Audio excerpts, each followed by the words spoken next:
True story events right here. Before I started doing comedy, or at least trying to get into stand-up, you always got those people who tell you, yo man, you funny. Yeah, you should do this professionally. I was living down in Hampton, Virginia. I was stationed at Langley Air Force Base. So it was a little small club right outside of Tradewind Apartments. That's where I used to stay. Them niggas stole my bike too. Anyway, I went to this comedy club and I met this dude. His name was Alex. Before I go in there, it must be one of them nights, because I roll up in there and I see a whole bunch of women coming out. So I'm like, what's going on? And I remember the night before somebody said, yo, don't come here before 10 o'clock. Well, I'm military, so I came early. Wouldn't be my first time.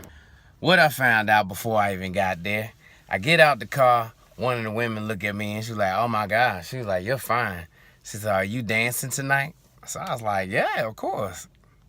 I go in this joint and I look around and there's nothing but mirrors and half-naked ass men walking around and some fucking thongs and shit. Oh, I was told not to come before 10 o'clock and now I know why.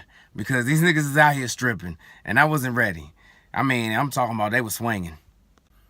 Now I'm no Mike Larry, but I know King Dingling when I see one. No. Anyway, these cats was in here, some real meat packers. I know that sounded kind of gay, just me saying that. Anyway, I meet this dude named Alex Scott. He gives me a number. He said, yo, I need you to hit my man up. Now, Alex Scott is a known comedian. I've seen him on Comic View. He sends me up to Martini's back in 2007, and I meet Chris Thomas. Now, I know Chris Thomas from Rap City. Yeah, he was the original host. I see Chris, and I'm like, yo, I'm ready to get on. I was like, I'm going to tell you what my set is. Now, Chris looks at me, and he says, okay, kid. Yeah, you're up next. I get on stage and I do my set. I swear I'm doing my thing.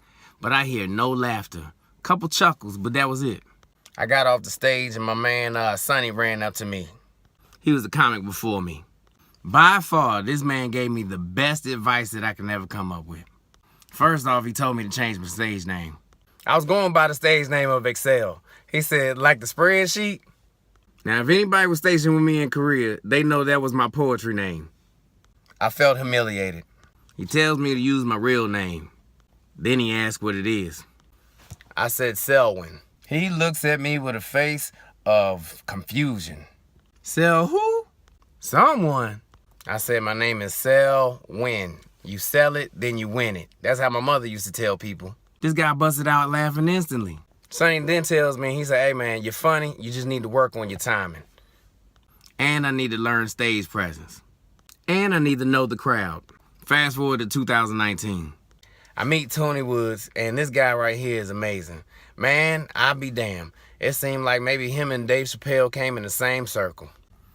Tony pulls up on me at the end of the night, and he says to me, hey man, when I go on stage, I come with it. I bring a certain aura to myself, I own that stage. This is what it is. You're going to have to do the same thing. And I'm like, what? He's like, you just bring that energy. You understand what I'm saying? He said, when you get up on stage, they going to know that I'm funny. I look at him and I said, so what you're telling me is I talk too much. Man, this dude busts out laughing. He's like, nah, man, I just told you get more energy. He said, you're funny, but you need to work on your energy. Well, folks, I'm working on it. I'm trying to give y'all the inside scoop to where I'm at right now. I'm pretty sure no other comedian has done this before. I hope y'all enjoyed the story. Now I gotta get back to work.